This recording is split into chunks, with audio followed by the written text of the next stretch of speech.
건축자가 버린 돌이 집 모퉁이의 머릿돌이 되셨나니 이는 여호와께서 정하신 것이요 우리 눈에 기이한 바로다. 이 날은 여호와께서 정하신 것이라 이 날에 우리가 즐거워하고 기뻐하리로다. 베드로전서 2장 읽겠습니다. 시작. 그러므로 믿는 너희에게는 믿지 아니하는 자에게는 건축자들이 버린 그 돌이 모퉁이의 머릿돌이 되고 또한 부딪히는 돌과 걸려 넘어지게 하는 바위가 되었다 하였느니라. 누가복음 6장 38절 읽겠습니다. 시작. 주라 그리하면 너희에게 줄 것이니 곧 후히 되어 누르고 흔들어 넘치도록 하여 너희에게 안겨주리라. 너희가 헤아리는 그 헤아림으로 너희도 헤아림을 도로 받을 것이니라. 아멘. 바울이 전도를 하다가 사람들에게 가가지고 이런 이야기를 합니다. 내가 주님께로부터 배우고 들은 건데 주는 것이 받는 것보다 훨씬 더 복이 있다라는 말을 하죠. 그 말씀이 사도행전 20장 35절에 기록되어 있는데요. 주 예수께서 친히 말씀하신 바 주는 것이 받는 것보다 복이 있다 하심을 기억하여야 할지니라. 이렇게 기록되어 있습니다. 성공한 사람들은 주는 사람이기보다는 받는 사람이죠. 높은 사람들은 주는 사람들이 아니라 받는 사람입니다. 그래서 성공을 하려고 그러고 높은 자리에 올라가려고 그러죠. 성공한 사람과 높은 사람에게 사람들이 뭘 갖다가 바치는 것은 대부분 뇌물입니다. 그런데 그 성공한 자리에서 또는 높은 자리에서 떨어지고 나면은요, 사람들이 더 이상 뭔가 갖다 주질 않아요. 왜냐하면 얻을 게 없기 때문에 그런 것이죠. 그 사람이 갖다 주는 것이 뇌물인지 선물인지 고마움의 표현인지는 그 선물을 계속 주느냐를 보면 알 수가 있어요.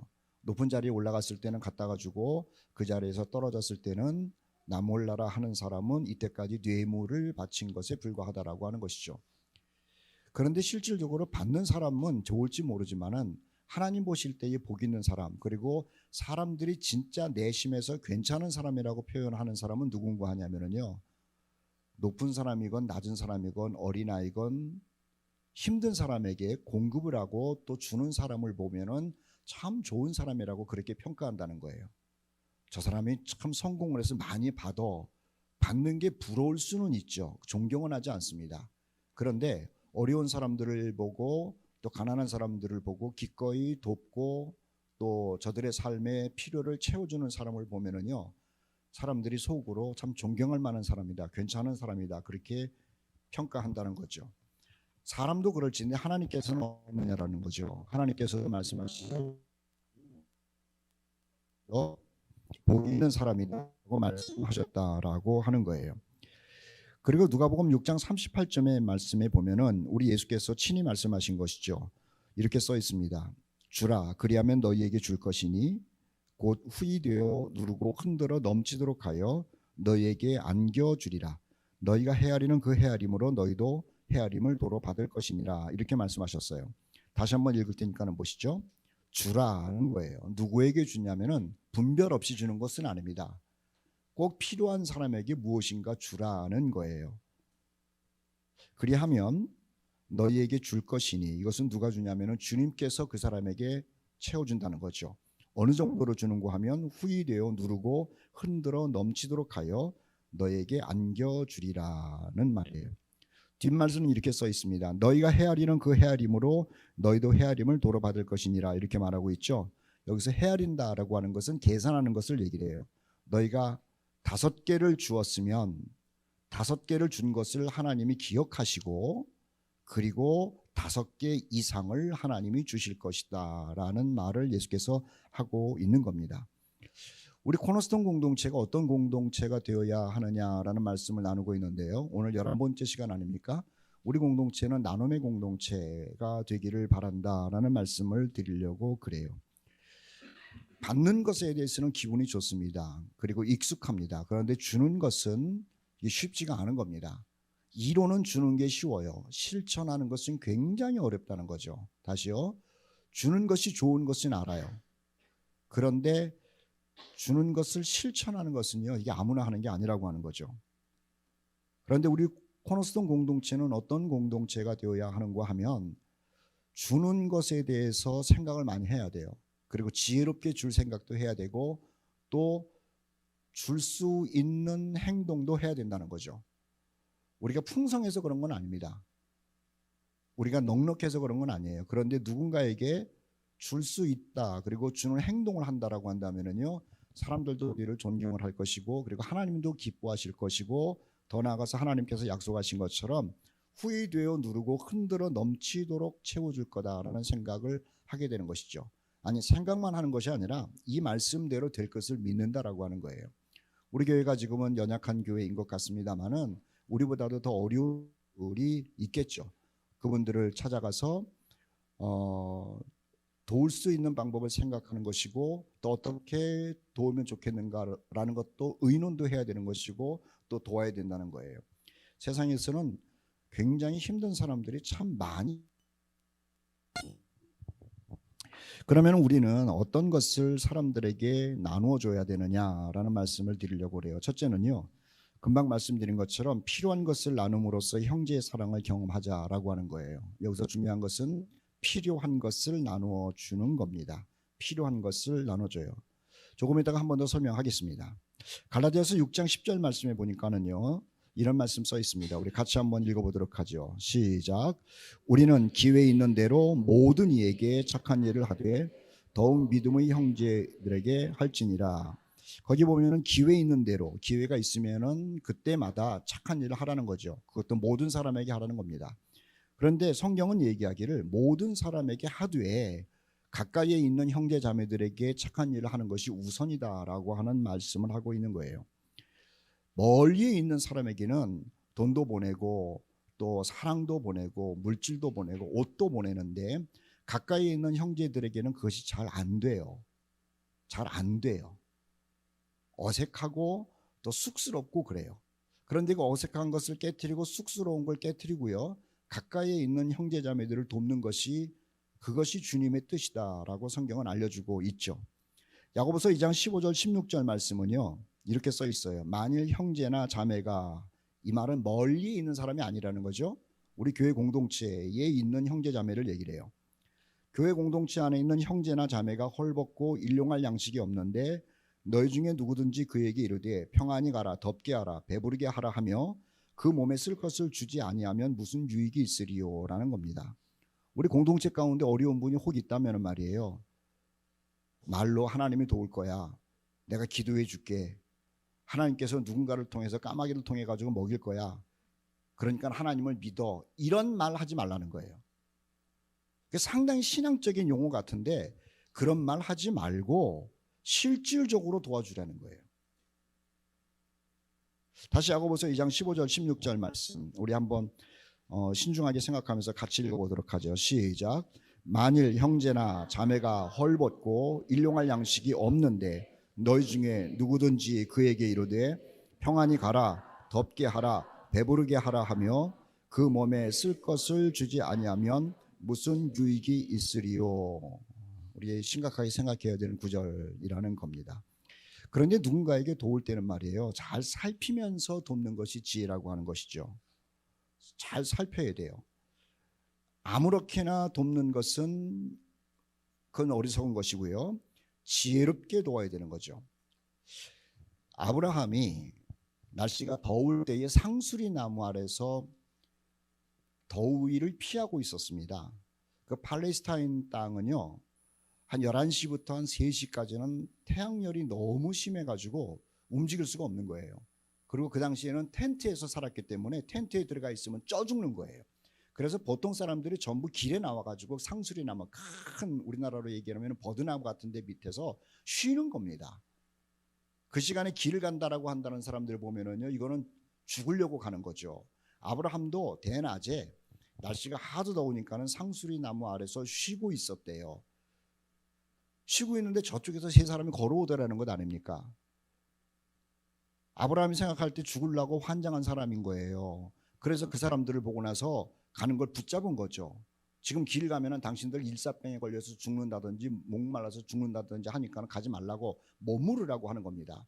그리고 나서 생각할 때 잿빛에 걸어온 사람들에게 필요한 것이 무엇일까? 물이죠. 발이 얼마나 말라가지고 힘들겠어요. 발 씻을 물이죠. 배도 고팠을 거예요. 음식이죠. 살핀 거죠. 그리고 자기 하인들에게 얘기하기를 음식을 얼른 만들어 오라고까지 얘기를 하죠. 그 성경 구절을 읽을 테니까 보세요. 창세기 18장 1절인데요. 날이 뜨거울 때에 그가 장막문에 앉아 있다가 눈을 들어본즉 사람 셋이 맞은편에 서 있는지라. 그가 그들을 보자고 장막문에 달려나가 영접을 하죠. 그리고 이렇게 얘기를 합니다. 19장 4절 이하인데요. 물을 조금 가져오게 하사 당신들의 발을 씻으시고 나무 아래 쉬소서. 내가 떡을 조금 가져오리니 당신들의 마음을 상쾌하게 하신 후에 지나가소서. 이렇게 얘기를 해요. 얼마나 세심한 배려입니까? 그냥 와서 그냥 그늘에서 쉬고 가시오라는 것이 아니라 당신들이 지금 쉬어야 할 때이고 그냥 쉬는 게 아니라 필요한 것이 물일 것이고 먹는 것 아닙니까? 라고 하면서 그들을 도와주고 있는 것이죠. 그런데요, 아브라함이 그렇게 세심한 배려를 하고 도와주고 나눠줬는데 그 도움을 받은 사람이 누군가냐면은 천사였다는 거예요.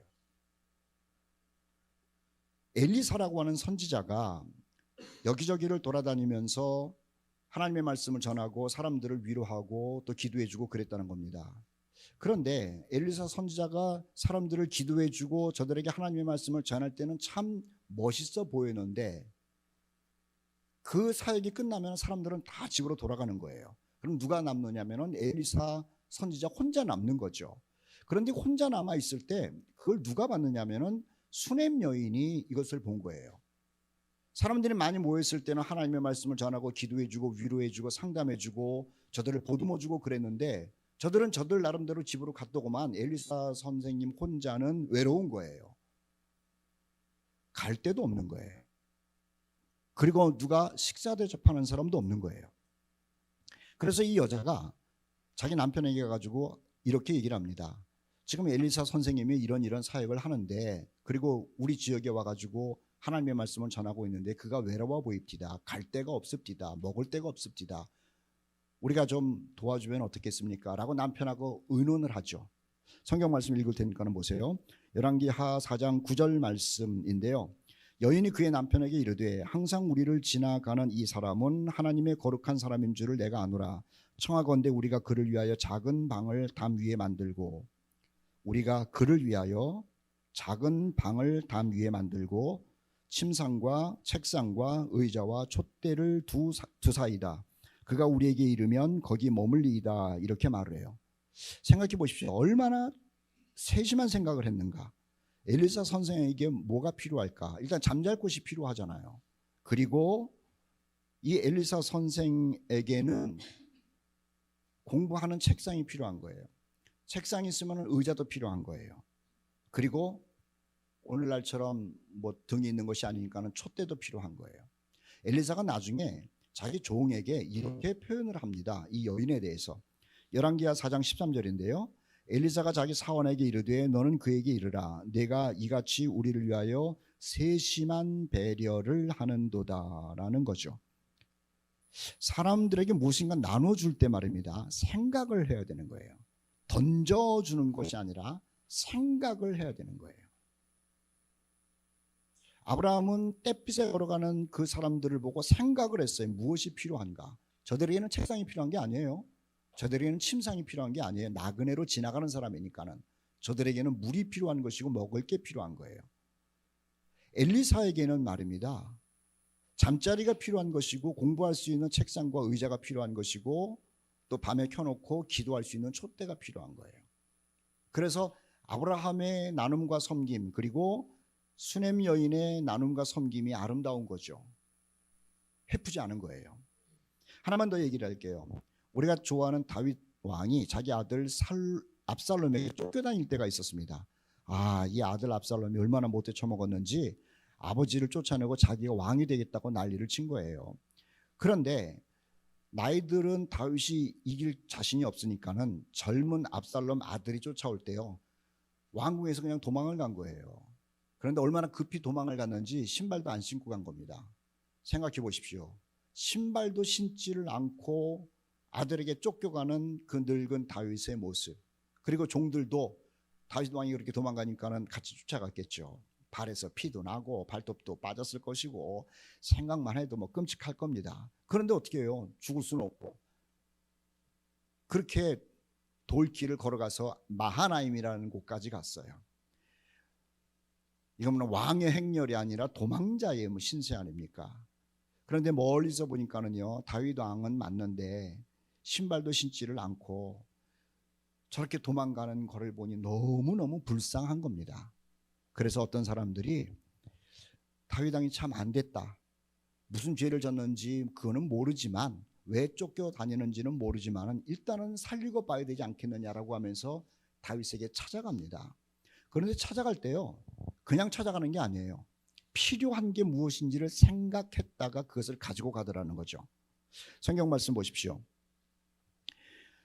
역대하 17장 27절 말씀인데요, 다윗이 마하나임에 이르렀을 때에 암몬 족속에게 속한 라빠 사람 나하스의 아들 소비라는 사람과 로드발 사람 암미엘의 아들 마길이라는 사람과 로골림 길르앗 사람 바르실레라는 이 세 사람이요, 열왕기하 17장 28절 잘 보세요. 침상과 대야와 질그릇과,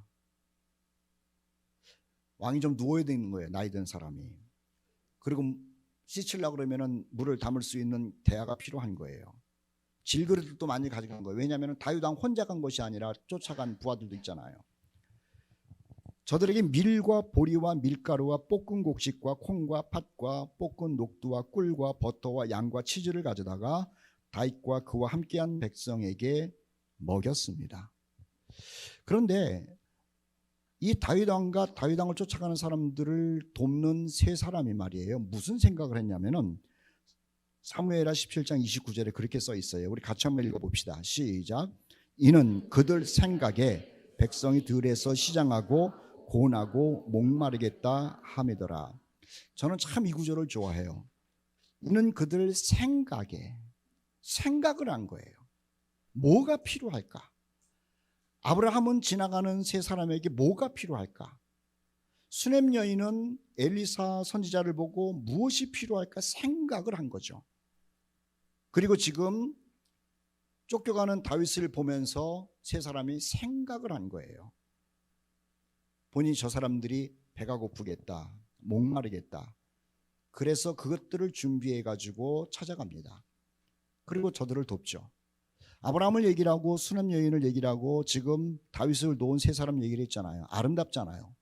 왜 아름다운 줄 아세요?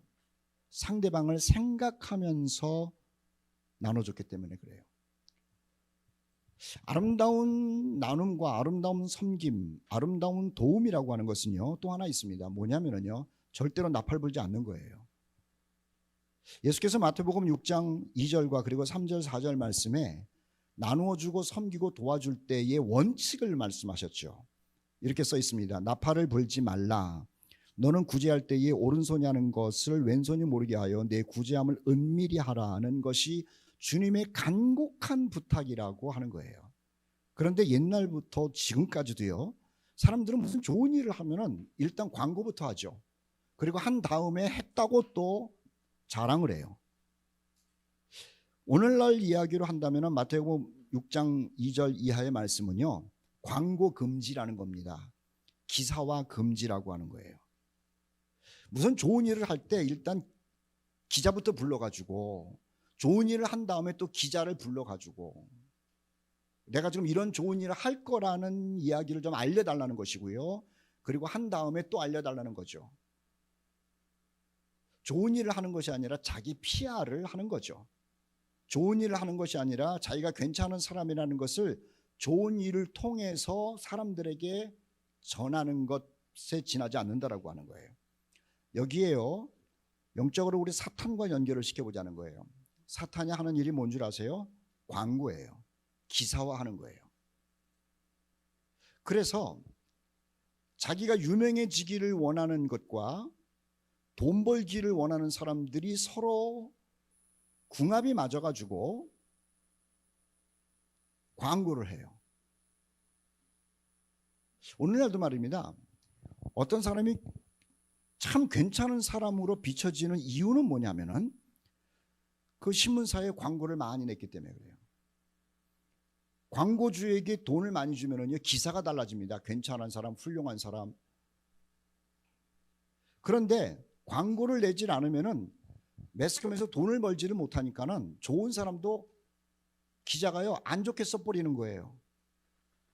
세상이 그래요. 자기네들끼리 물고 무는 세상이기 때문에 그러죠. 예수님은 그런 데 흔들리지 말라고 말하는 거죠. 광고하지 말라는 거예요. 다시 마태복음 6장 2절로 3절 4절을 읽을 테니까는 보세요. 나팔을 불지 말라. 너는 구제할 때에 오른손이 하는 것을 왼손이 모르게 하여 내 구제함을 은밀하게 하라. 이렇게 말하고 있는 거죠. 이것은 우리 교회 공동체뿐만 아니라 여러분 개인들도 마찬가지예요. 무슨 일을 할 때요, 누가 알아주기를 바라는 마음이 왜 없겠습니까? 저도 그런 마음이 있죠. 제가 좀 좋은 일 하면 좀 누가 좀 알아줬으면 좋겠어요. 그런데 그걸 눌러야 되는 거죠. 우리 교회가 무슨 일을 하고 나면은 막 그냥 부산에 있는 교회들이 또는 성도들이 뭐 코너스톤 교회가 참 잘한다 이런 얘기를 하기를 원하죠. 그런데 그걸 누르라는 거예요. 그런 나눔, 그런 섬김을 하나님이 좋아한다는 거죠.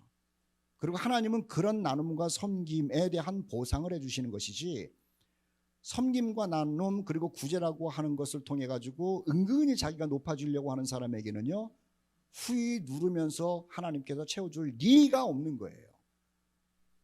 하나님으로부터 무엇인가 기쁨의 은혜를 받고 하나님으로부터의 사랑을 받고 하나님으로부터의 선물을 받기 원한다면은 나눔과 섬김의 일을 할 때요, 나팔 불지 말라는 거예요.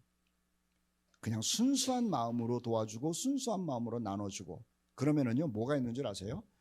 다시 말씀드리는데 사탄은 자꾸만 그거 알려라 라는 이야기를 하지만은 그걸 누르면은, 자꾸 누르면은요, 성령께서 주시는 나만의 기쁨이 있어요. 그것이 진짜 기쁨이라고 하는 거죠. 사람이 주는 기쁨은 순간적인데 하나님께서 주시는 기쁨은 굉장히 깊어요. 그리고 거기에는요, 내 삶을 아주 다이나믹하게 만드는 능력이 있다라고 하는 거예요. 제가 얘기를 하면 우리 한번 그렇게 하겠다는 결심을 가지고 아멘으로 화답하세요. 우리의 섬김, 우리 교회의 섬김, 그리고 우리의 나눔과 우리의 좋은 일이 하나님만이 기뻐하시고 또 하나님만이 영광받는 그러한 섬김과 나눔이 되기를 축복합니다. 어떤 사람은요 이렇게 얘기를 합니다. 자꾸 우리가 하는 선한 일을 알려야지 다른 사람들이 본받는데요, 거기까지 신경 쓰면서 좋은 일 할 이유는 없어요. 성경은 뭐라 그랬느냐? 나팔을 불지 마라. 오른손이 하는 일 왼손이 모르게 하라. 그리고 구제할 때도 은밀히 하라는 말만 있다는 것 기억해야 하는 겁니다. 아까 아브라함 얘기를 했어요. 나눠주는, 세심한 나눠주는, 그리고 수냄 여인 이야기도 했어요. 그리고 또 소비와 바르실레 그리고 마길이라고 하는 사람이 다윗을 도운 이야기도 했어요.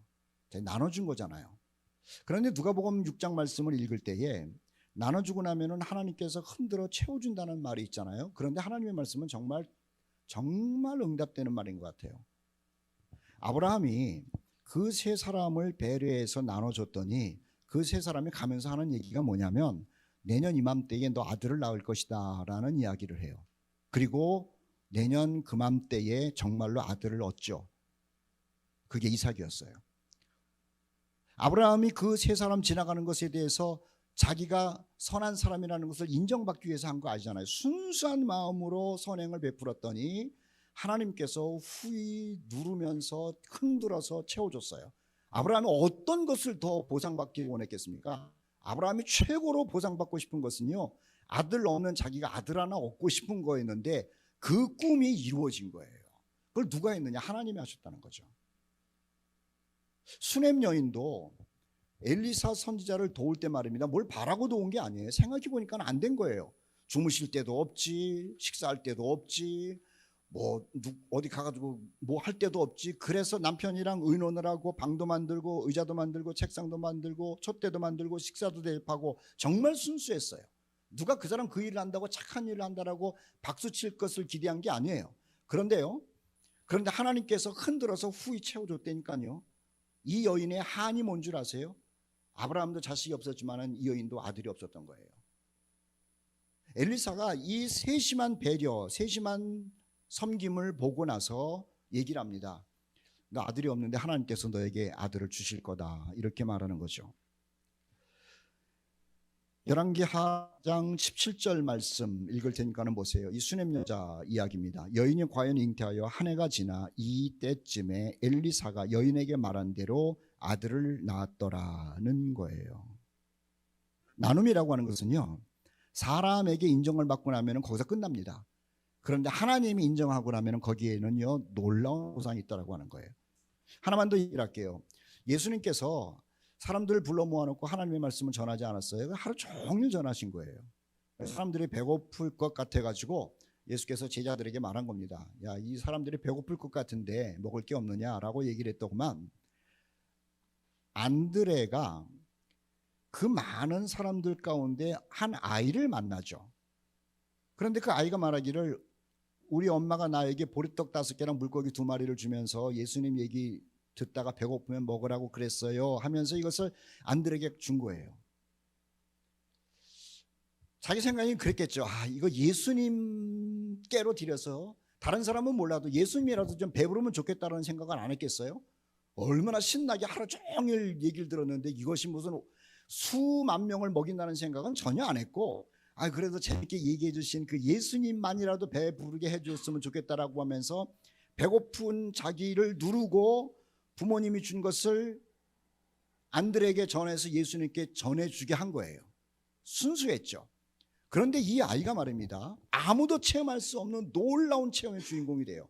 자기가 안드레에게 주고 안드레가 예수님께 갖다 준 보리떡 5개랑 물고기 2마리가요 남자만 5,000명, 여자 아이들 다 합해가지고 2만 명 되는 사람을 넉넉하게 먹이고 12광줄의 부스러기를 남겼다는 거예요. 12광줄의 부스러기를 누가 모아가지고 12광줄을 만들었는지 아세요? 제자들이 그랬겠죠. 쓰레기 모은 거예요. 그런데요, 제가 확언하건대, 천국에 가서 물어봐야 되는 일이지만은 이 아이가요 부스러기 줍는데 끝까지 있었을 거라고. 갔겠습니까? 안 갔을 거라고요. 다 갔어도 베드로 선생님, 안드레 선생님, 빌립 선생님, 내가 예수님 잡수라고 그랬는데 이렇게 많은 사람들이 먹고 또 남았네요. 청소하면서 베드로가 칭찬했고, 예수님도 칭찬했고, 마태도 칭찬했고, 요한도 칭찬했고,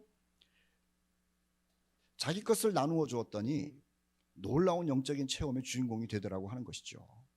오늘날 사람들이 참 인색합니다. 월드비전을 돕기도 하고 유니세프를 돕기도 하고, 멀리 있는 돕는 일에 대해서는요 상당히 너그러워요. 잘해요. 그래요. 그것도 해야 되겠죠. 그런데 왜 오늘날 사람들이 인색한 줄 아세요? 멀리는 잘 돕는데 가까이에 있는 믿음의 형제들, 그리고 우리의 형제 자매들에게는요 너무 인색하더라고 하는 것이죠. 우리 공동체는 어떤 공동체가 되어야 되느냐? 착한 일을 해야 되는 겁니다. 나눠야 되는 겁니다. 그런데 혹 우리 가운데 힘든 사람이 있다고 한다면은요 이 일을 우리가 또 감당해야 되지 않겠느냐라는 생각을 하게 되는 것이죠. 또 하나, 우리는 무엇을 나누는 공동체가 되어야 하느냐 하면은 신령한 은사를 나누어 줘야 하는 거예요. 자, 이 신령한 은사를 나눠주고 나면은요 우리 믿음이 단단해진다는 거죠. 우리가 필요한 것들을 형제 자매들에게 나누어 주고 나면 형제들의 사랑이 풍성해지고요. 다시요, 형제들이 필요한 것들을 나눠주고 나면은 사랑이 풍성해져요. 이 얘기를 한 번 더 실천적으로 얘기를 해봅시다. 우리 교회 가장 꼬마가 로이인데, 로이, 말썽 많은 로이 얼마나 이뻐요. 그런데 여러분들이 손주나 손녀나 또는 우리 애들이 어렸을 때 입던 옷 같은 게 버리기는 아깝고 새 거고, 근데 그거를요 한번 갖다가 주면은 어떤 열매가 생기냐면은 사랑이 싹 튼다는 거예요. 집에서 애들이 갖고 놀던 장난감을 로이 한번 갖고 놀래 갖다가 주고 나면은요 성도들 간에 아이고 잘했어, 로이 좋겠네, 사랑이 싹 튼다는 거예요. 그래서 형제자매의 나눔은 사랑을 만들어내고, 지금 얘기하려고 하는 신령한 은사를 나눌 때에는요 여기에는 믿음이 싹 튼다는 거예요. 로마서 1장 11절 말씀에 보면은 바울이 로마 사람들에게 편지를 쓰면서 이걸 나누어 주고 싶다고 표현을 합니다. 같이 한번 읽어보도록 하죠. 로마서 1장 11절 시작. 내가 너희 보기를 간절히 원하는 것은 어떤 신령한 은사를 너희에게 나누어 주려고 한다라는 거예요. 여기서 신령한 은사가 뭔지 알죠? 하나님께서 우리 각각에게 주신 은사가 있다는 거죠. 저에게 주신 은사, 여러분들에게 주신 은사 등등등 있어요. 그런데 이것을 교인들에게 나눠주고 싶대요. 하나님이 나에게 주신 은사가 있어요. 제 얘기를 합니다마는 저에게 주신 은사는 설교하고 성경 공부하는 은사예요. 그럼 이것을 성경을 공부를 하면서 나 혼자 야 참 좋다, 너무너무 기가 막힌 말씀이다, 내가 진리를 발견했다, 너는 모르지, 아이고 너는 좀 무식해, 나는 똑똑해, 많이 알고 있으니까, 이러면은요 이거는 아무것도 아닌 거예요. 그런데 하나님께서 나에게 주신 은사를 가지고 여러분들에게 베풀어 주면은요, 나누어 주면은 공동체가 믿음이 든든해지는 거예요. 공동체가 영적으로 강해지는 거예요. 누군가가 찬양의 은사를 받았어요. 이 찬양을 가지고 혼자 노래를 하고 혼자 그냥 감동을 하고 혼자 은혜를 받고, 그것도 그럴 수 있어요. 그런데 나에게 주신 그 찬양의 은사를 가지고 공동체와 함께 찬양을 부를 때는요, 공동체 전체가 믿음으로 단단해지는 거예요. 섬김도 은사라고 그래요. 누군가가요 위로를 잘하고 섬김을 잘하는 사람이 있어요. 성경에 보면은 바나바라고 하는 사람이 위로를 잘했다 그러는데, 누군가를 만나면은 도닥거려주고 눈물을 닦아주면서 마음이 편안하게 해주는 그런 은사 가진 사람이요, 누군가를 만나가지고 그냥 얘기 들어주는 거예요. 그리고 자기의 받은 은사대로 얘기를 해주면은요, 그 사람이 치료를 받고 힘을 얻고 믿음으로 든든해지더라고 하는 거예요. 바울은 그걸 안 겁니다. 바울이 하나님으로부터 받은 은사가 있어요. 바울은요 몇 가지 은사를 받았잖아요. 말씀 전하는 은사도 있고, 그리고 또 병 고치는 은사도 있고, 뭐 등등등 있어요. 그 은사가 나 예수 잘 믿겠다 그런 것이 아니라, 로마 형제들이여 내가 너희에게 찾아가서 내가 받은 은사를 나눠 주려고 그런다라고 하는 비전을 얘기를 하는 거예요. 여러분, 교우들 우리 모두에게 지난주에 이제 은사에 관한 얘기를 했더구만, 내 은사가 뭔지를 잘 모르겠어라고 하는 분도 있어요. 발견을 못했을 뿐이지 반드시 있어요. 그래서 하나님께서 나에게 주신 선물 은사가 뭔지를 깨달을 수 있도록 하나님 나에게 지혜를 주세요라는 기도를 할 필요가 있고요. 그리고 그 은사를 발견하고 나면은요, 공동체를 위해서 10분 활용을 해야 되는 겁니다. 뭐 개인적인 칭찬을 해서 참 죄송합니다만, 난 혜미 자매가 저렇게 대단한 자매인 줄 몰랐어요. 우리 박수 한번 쳐줘요. 네. 네, 됐어요. 손모습처럼 항상 저렇게 그냥 뭐 목소리 크고 그냥 뭐 군인처럼 막 그랬는데, 이번에 교회를 하는 걸 보니까는요 정말 탁월한 거예요. 뭐를 맡기면은 노할 줄도 모르고 노하지도 않고 즉각즉각 하는 건데 완벽한 거. 제가 얼마나 까다로운 사람인 줄 알죠? 완벽해요. 제가 손볼 데가 없는 거예요. 그런데 혼자 가지고 있었으면은요 우리가 몰라요. 그런데 혜미 자매가 자기가 가지고 있는 그 달란트를 10분 활용을 하고 공동체를 위하여 나누어 주었더니 큰 숙제들이 해결이 되면서 교회가 든든해지는 거예요. 여러분들, 하나님이 주신 은사를 감춰두지 마시고 혼자 그것 가지고 좋아하지 마시고요, 함께 어떻게 하면 이것을 나눌 것인가를 생각해 보십시오. 그러면은요 교회가 든든해집니다. 믿음이 생깁니다. 그리고 거기에 성령의 역사가 나타나는 줄 믿습니다. 로마서 1장 11절 말씀 보니까는 이렇게 써 있습니다. 말씀인데요, 읽어드릴게요. 내가 너희 보기를 간절히 원하는 것은 어떤 신령한 은사를 너희에게 나누어 주어, 그 다음에 이런 말이에요. 너희를 견고하게 하려 함이니라고 하는 것이죠. 견고하게 하려 함이니. 아볼로라고 하는 사람이 하나님의 말씀을 잘 가르쳤어요. 이게 은사예요. 아볼로는요 천재적인 그 학자입니다. 그런데 이 학자가 성경을 보니까는 남들이 보는 것보다도 더 깊이 보고 또 그 진리를 캐내는 것이 다른 거죠. 그래서 이 아볼로가 아가야라고 하는 지역으로 갑니다. 가가지고 가서 자기 은사를 활용하는 거예요. 자, 이렇게 써 있습니다. 사도행전 18장 27절 말씀에 아볼로가 아가야로 가매 성경으로서 예수는 그리스도라고 증언하여 은혜로 말미암아 믿는 자들에게 많은 유익을 주었다는 거예요. 아가야에 있는 성도들이 있었는데 이 하나님의 말씀이 그런 건가? 난 이해가 안 돼. 그러고 있었답니다. 그런데 아볼로라고 하는 사람이 가서 생판 모르는 사람들이었을 거예요. 제가 볼 때는. 그런데 가서 내가 그리스도인이라고 얘기를 하고 주님을 만난 사람이라고 얘기를 하면서 자기가 성경 깨달은 것을 아가야에 있는 형제자매들에게 알려줬더니 이 사람들이 이 말이었구나라고 하면서 믿음이 견고해지고 확실해졌다라고 하는 것이죠. 데살로니가 전서 3장 2절로 3절 말씀도 보면은요 이렇게 써 있어요. 하나님의 일꾼인 디모데를 보내는데 데살로니가 교회 사람들이 핍박을 굉장히 많이 받은 겁니다. 뭐 집에 불이 타고 매를 맞고 끌려가고 이 데살로니가 성도들만큼 힘든 이 고난을 겪은 교회도 드물어요. 그런데 거기 디모데를 바울이 보냈어요. 디모데를 보내노니 이는 너희를 굳건하게 하고 내가 예수를 믿는데 이렇게 고난당하다가 죽으면 이거 끝나는 거 아니야? 이게 헛짓하는 것 아니야? 이거 손해보는 것 아니야? 이렇게 흔들리는 사람들에게 디모데를 보내가지고 믿음을 굳게 한다는 거죠. 너희 믿음에 대하여 위로함으로 아무도 이 여러 환난 중에 흔들리지 않게 하려 함이라 이렇게 써 있어요. 교우 여러분, 우리는요 필요한 것들도 줘야 되지만은 우리 서로 신앙 형제 자매들이 얽히고 얽혀가지고 형제 자매들이잖아요. 이 형제 자매들이 어떤 사람들은 이렇게 쭉 쳐져 있어요. 가슴이 아픈 사람도 있어요. 믿음이 흔들리는 사람도 있어요. 내가 지금 옳은 길을 가는가 헷갈리는 사람도 있어요. 그런데 이 끈이 흔들리지 않도록 나에게 주신 그 은사를 계속해서 나눠줘야 돼요. 나누어 줄 때 흔들리던 사람은 굳게 되고 낙심했던 사람들은 일어나게 되고 그리고 의심했던 사람들은 확실한 믿음이 생기게 된다라고 하는 것이죠. 우리 코너스톤 공동체는요 사랑을 나누는 것뿐만 아니라 믿음을 굳게 하는 신령한 은사들을 나누는 그러한 공동체가 되어서 주님 오실 때까지 단단한 교회, 건강한 교회, 확실한 교회를 예수님의 이름으로 축복합니다. 한 가지 더 나눌 게 있죠. 우리의 삶을 나눠야 돼요. 삶을 나눌 때 얻어지는 게 뭔지 아세요? 위로라고 하는 거예요. 필요한 것들을 나눌 때는 사랑이 싹 터요. 신령한 것을 나눌 때는요 서로의 믿음이 확실해져요. 그런데 삶을 나눌 때는요 서로가 위로를 받아요. 누가 위로를 필요할까요? 제가 위로가 필요해요. 여기서 이렇게 큰 소리를 치고 교회를 이끌고 간다 그래가지고 목사님은 위로를 하실 분이언정 위로를 받을 게 없겠구나라는 생각하면은 큰일 나는 거예요. 저도 외로워요. 저도 힘들어요.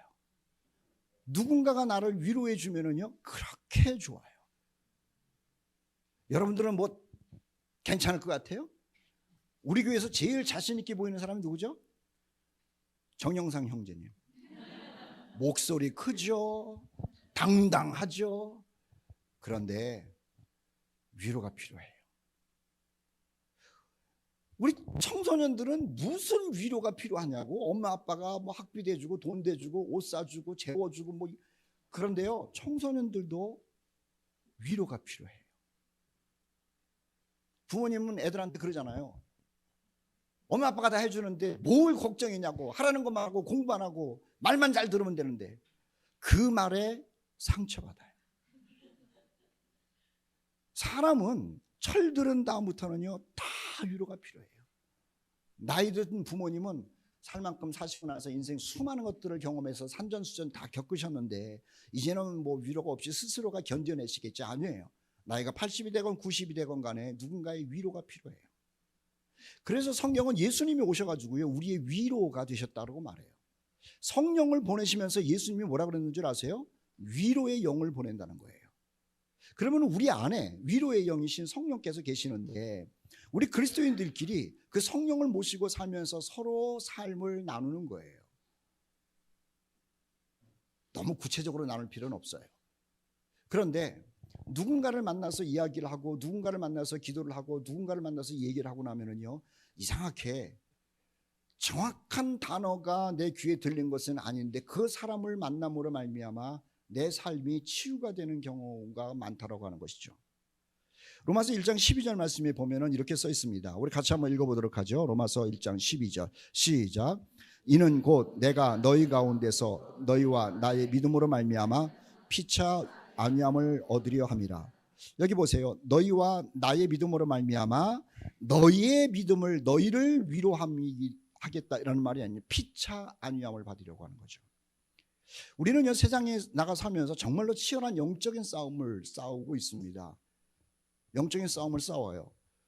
제가 설명 안 하더라도 여러분들은 현장에서 겪고 있잖아요.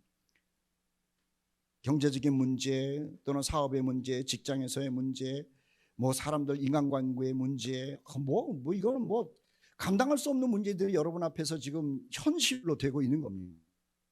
하나 더 어려운 것은 내가 그리스도인이라고 하는 것 때문에 당하는 이 어려움이라고 하는 것은요, 저는 여러분들을 이해를 못해요. 내가 직장에 가가지고 예수쟁이라는 말을 할 수가 없는 거예요. 지금 분위기상 내 직장에 지금 30명의 사람이 있는데 예수 믿는 사람이 나 하나라니까요. 우리 청소년들 청년들을 생각해 보세요. 지금 대학을 다니고 중고등학교를 다니고 있는데 예수 믿는 친구가 없어요. 한 클래스에 30명 되고 25명 되고 그러는데 예수 믿는 애가 없어요. 그러니 나 혼자 예수 믿는다라고 얘기를 하고, 나 혼자 그리스도인이라고 얘기를 하고, 내가 구원받았다고 천국 간다는 얘기 한다는 자체가요, 이거 얼마나 힘든 일인데요. 그것을 영적 싸움이라고 하는 거예요. 세상은 이미 사탄이 그렇게 만든 거죠. 그래서 에베소서 6장 말씀이 이렇게 써 있습니다. 우리의 씨름은 혈과 육을 상대하는 것이 아니요 통치자들과 권세들과 이 세상의 세상 주관자들과 하늘에 있는 악의 영들을 상대함이라. 베드로전서 5장 8절 같이 읽겠습니다. 시작. 너희 대적 마귀가 우는 사자같이 두루다니며 삼킬 자를 찾는다라고 얘기를 한 거예요. 그러니 온 세상이 악한 마귀가 지배하고 있는 가운데 그리스도인으로 살아간다는 것이 얼마나 힘드냐라고 하는 것이죠. 세상 사람들과 똑같이 그냥 욕 한번 확 할 수도 있는데, 이때까지 가만히 있다가 내가 욕하고 나면 야, 너 예수 믿는 사람이 욕하냐? 이렇게 나오는 거예요. 그냥 미워해요. 예수께서 말씀하시기를 요한복음 15장 19절이죠. 너희가 세상에 속하였으면 세상이 자기의 것을 사랑할 터이나 너희는 세상에 속한 자가 아니요 도리어 내가 너희를 세상에서 택하였기 때문에 세상이 너희를 미워한다. 우리는요, 예수 때문에 미움을 당하는 운명으로 지금 살아간다는 거예요. 그러니 세상에서 우리를 미워하는 것에 대해서 이상하게 생각하지 말고, 주님께서 미움 받을 거라고 말씀하셨다는 것대로 이루어지는 것을 알고 그러려니, 그러면 되는 거예요. 한번 해봅시다. 그러려니. 그러니까 여기서나 그러려니 그러지 얼마나 힘드시겠습니까? 정말 어려워요. 그런데 우리 그리스도인끼리 모여가지고 말입니다. 삶 속에서 힘든 일, 영적 싸움에서 버텼던 일 나눌 때에 우리의 마음의 위로를 받아요. 그래서 성도들끼리 모여가지고 이런 삶을 한번 살아보라고 바울이 권면을 해요. 로마서 12장 15절 말씀인데 같이 한번 읽어봅시다. 시작. 즐거워하는 자들과 함께 즐거워하고 우는 자들과 함께 울라. 이게 나눔이에요. 저한테 좋은 일이 있어요.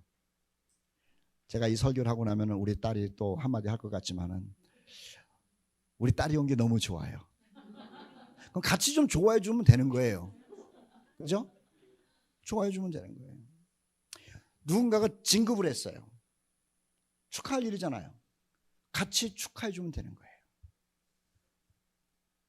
누군가 가족 중에서 한 사람이 세상을 떠났어요. 같이 슬퍼해 주면 되는 거예요. 에이, 뭐 나 잘 모르는 사람인데. 아니에요. 누군가가 자녀 때문에 눈물을 흘리면서 고통스러워하고 있는 거예요. 그러면 같이 울어주면 되는 거예요.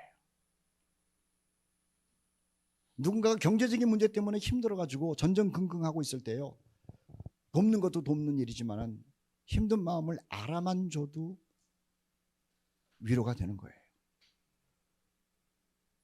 그래서 그리스도인들 모임 가운데 너희의 삶을 나눠라. 즐거운 일도 나누고 슬픈 일도 나눠라. 형제가 즐거워하면 같이 즐거워해 주면 되는 것이고, 형제가 슬퍼할 때는 같이 울어주면 된다는 거죠. 그래서 서로 위로를 받으면서 주님 나라까지 같이 걸어가라고 성경은 이야기하고 있는 거예요. 다윗이 사울이라고 하는 왕한테 미움을 받아가지고, 다윗의 죄가 뭐냐면은 괘씸죄예요. 괘씸죄. 법에도 없는 괘씸죄. 사울 왕이 그냥 싫은 거예요. 그래서 하는 얘기가 얼마나 힘들었냐면요, 이렇게 얘기를 합니다. 사무엘상 20장 3절인데요. 나와 죽음 사이에는 한 걸음뿐이라. 여러분 이 마음 한번 헤아려 보셨어요? 나와 죽음 사이에는 한 걸음뿐이라. 그때 요나단이 나타나가지고 하는 얘기가 걱정하지 말라고 얘기를 하죠. 나는 내 편이라고 얘기를 해요. 비록 사울이 내 아버지지만은 아버지가 틀렸고 네가 맞다라고 얘기해요. 하나님이 너를 왕으로 세울 거라고 얘기를 하고 하나님이 지금까지 너와 함께한 것처럼 앞으로도 하나님이 함께할 거라고 얘기를 해요. 기쁠 때도 기쁨을 같이 나누고 죽음 앞에 있는 다윗의 그 고통 가운데도 요나단이 같이 있었어요. 그럴 때 다윗이 위로를 받아요.